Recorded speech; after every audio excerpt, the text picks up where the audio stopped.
жеке кәсіпкер Піләлиев Тоқтасын ағамыздың үйіне сұхбаттасуға келдік. Бірінші сұрақ. Сіз бизнесті неден бастадыңыз? Енді осы халыққа керек осы жана жағармай болғасын содан бастадық. Осы бір кездері болған өзіміз осы тараздан тасығанбыз осы майымызды. Соған осы халыққа керек деп істеп осыны кішкене өзімізге бала шағамызға елге әйтеуір кішкене пайдамыз тисін деп бастап істедік. Бұйырғанын көріп, бәрі жақсылығын көріп жатырмыз әйтеуір. Келесі сұрақ. Жанармай құю бекеті идеясы қайдан пайда болды? Енді басында біз енді кәсібін сатқанымыз бензовозбен әкеп. Одан кейін кішкене мынау жұмысты кішкене қазіргі талапқа қарай әйтеуір жандандырып, заправка салу керек болды. Соған заправка салып, одан жұмысымыз да жеңілдейді. Әрі 2-3 адам, 3-4 адам өйді, жұмыспен қамтылайсы өйді. Кішкене әйтеуір жағдайы қалай жайлы болады ма өйді. Қауіпсіздіктен жағында.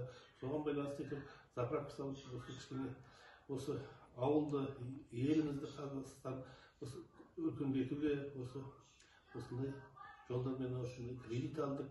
Сол кредитті мемлекеттің арқасында осы жеңілдетілген кредиттер алып жатырмыз. Соның осы жұмысымызды әйтеуір жалғастырып жатырмыз. Кәсіп ашам деген жастарға қандай кеңесіңіз берер едіңіз? Енді осы жастардың қолында ғой келешектің бәрі. Соларға біз ұмтартып жатырмыз. Солар біздің келешегіміз, солар біздің істемеген нәрсе қазіргі заманауи технологиямен осындай талмай әрқашанда осы елімізге, халқымызға осы өсіп өркендеуіне атсалысып, әр нәрсенің тірліктінде әрқашанда жеңіл жері жоқ, әрине оның қиын сәттері көп болады, соған төзе білсін деймін. Сұхбатыңызға рахмет. Being an individual entrepreneur is not easy. Entrepreneurs should think creatively. If you want to be successful, you have to work very hard.